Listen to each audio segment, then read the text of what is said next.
Good evening, my lovelies, and welcome. I am Lady Creepypasta. And oh, have I missed you also. Have you missed me? It's been quite a while since I told you a tale of terror, but I'm back, hopefully on a more regular basis. And we'll start off with this one by author Creepy Thomas O. The holiday season is upon us, and with all those gifts we have to buy everyone, sometimes it helps to get a side gig or even a new job that pays a little more to help out with those expenses. In today's tale, we hear about a company that has a wonderful Christmas tradition. So come now, my dears, lean in closer and we'll begin.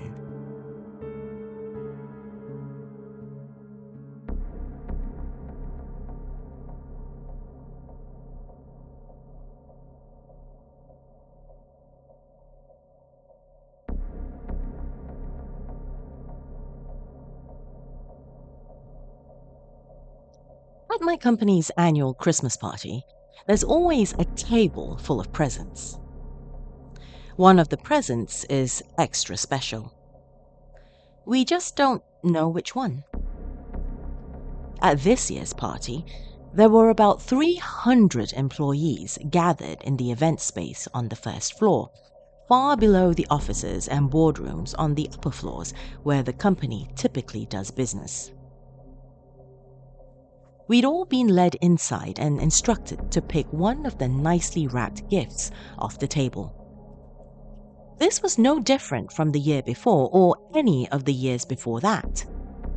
I selected one at random. There was no point in trying to figure out which box held which gift, so I just grabbed something from the middle of the table. Last year, I unwrapped my gift to find a voucher for an all-expenses-paid ski vacation to Colorado. My wife, kids, and I had a great time. Another such gift would be greatly appreciated. Our CEO, Mr. Jackson, was normally cheerful, but I suppose that was just the Christmas brandy kicking in.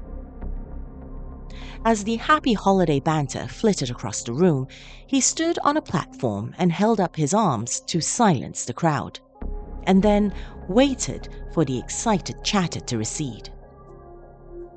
It was typical for him to place a high priority on brevity, and today was no different. "Well, we've had yet another very successful year," he said as a drunken applause and enthusiastic hoots and hollers erupted from the crowd. He paused a moment to let everyone quiet down, though the smile on his face showed that he was enjoying the festive atmosphere. "Sales are up 125% over last year," he continued. "Complaints are down to historically low levels. It's safe to say that this year we've been firing on all cylinders, and Newsweek even named us amongst the top 50 most ethical companies in the United States." We all applauded loudly at that. Mr. Jackson took a moment to soak in all the adulation, and then continued as he looked out to the crowd. "And while we owe most of our success to you, the employee, let's not forget good luck and fortune that's granted upon us each year by our benefactor." The clapping continued. I looked around the room. The long-term employees seemed to be the happiest. In fact, even most of the new employees seemed pretty happy as well. There were, however, a couple of first-year employees who appeared to be a bit fidgety. "And now, let's get to the reason why we're all here," Mr. Jackson said. "The gifts! I hope you all find enjoyment from them." Mr. Jackson stepped down from the platform as we all looked down at the boxes in our hands. The tradition in the company is that the lower-level employees start opening their gifts first, followed by the supervisors, and then the managers. Even Mr. Jackson gets a gift he must open. The sound of wrapping paper being ripped from the boxes spread across the room as the employees anxiously tore into their gifts. Next to me, a young first-year sales associate opened his box. I saw a huge smile of relief spread across his face as he reached inside and pulled out a brand new Rolex Explorer. "Wow, what a nice watch," I said to him. He gave a big goofy smile as he slipped it onto his wrist. Right across from me, I watched another newbie pull out a key to a brand new Mercedes. "Nice!" I shouted to her. She looked around excitedly. "It'll be parked out front," I told her. I knew this from experience since I too was gifted a car several years ago.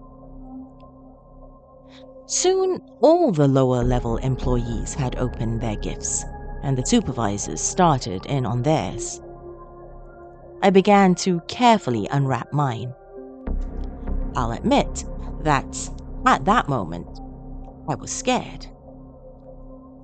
I spent my entire year feeling great, but every year, those few seconds I spend opening my gift seems like they go on for an hour.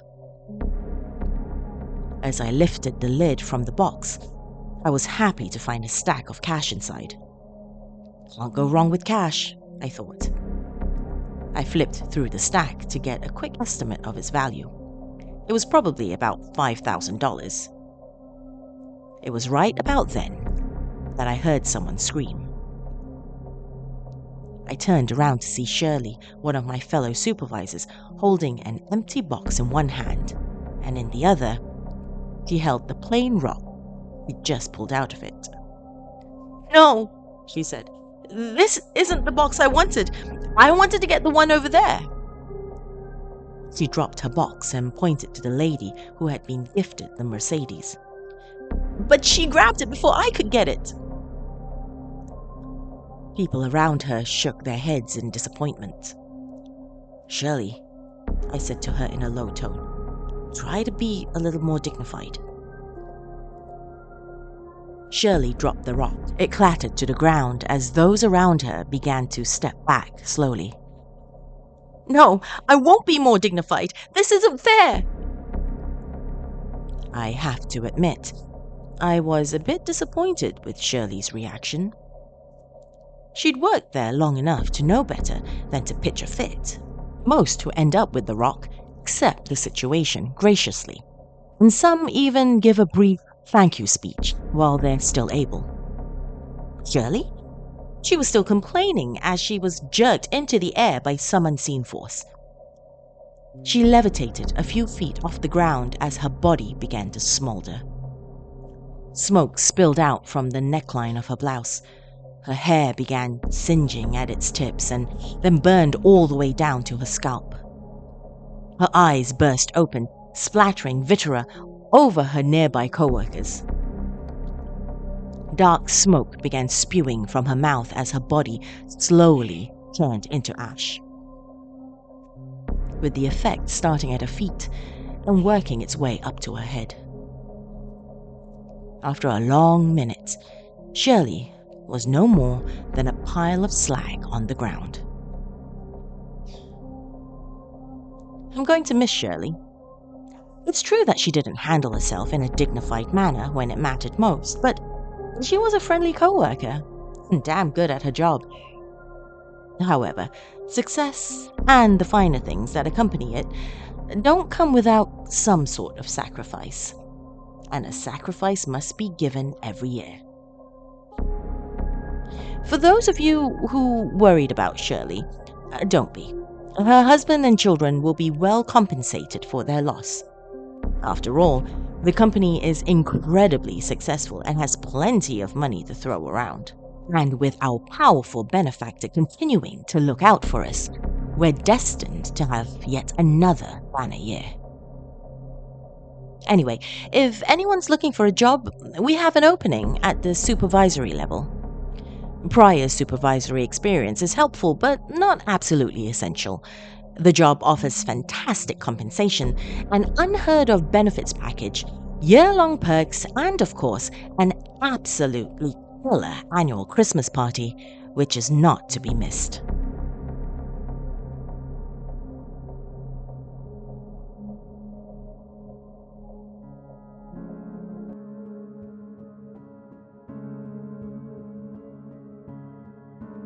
Thank you for joining me this evening, my dears.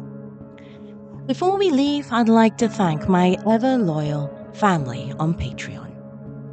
Family members such as Dawn Fritzwater, Oliver Dace, L. Andrew Augustus, Stephen Aguilera, Tay the Floof, Laura Setapenry, and those mentioned in the comments below. That's all the time we have this evening, my dears. Till next time, sweet dreams.